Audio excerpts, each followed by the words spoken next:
दशरथ कुमार धुर्वी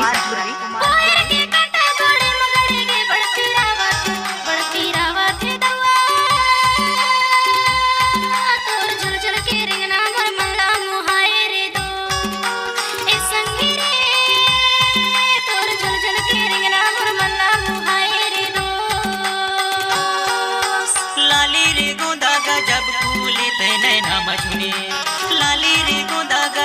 फूले तैने मझुले भैया तोर मन मोहनी काया मोर झूला चलाई रे दो ए संगी रे तोर मन मोहनी काया मोर झूला चलाई रे दो।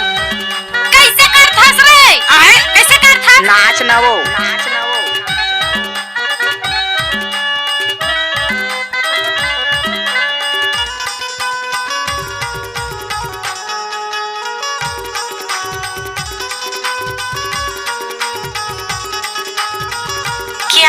गाना को डालना है कि दशरथ कुमार धुर्वी का बाया है।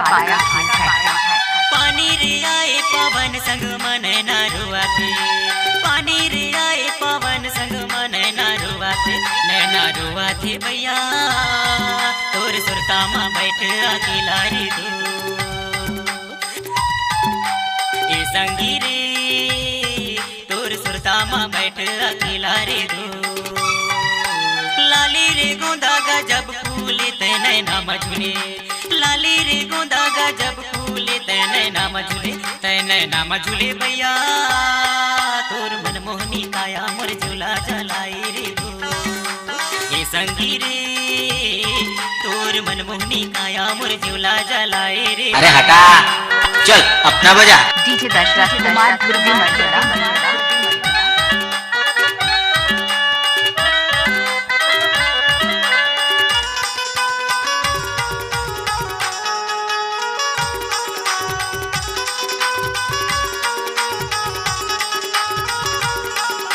डीजे दशरथ कुमार धुर्वी एक्सक्लूसिव काय बेचा था सो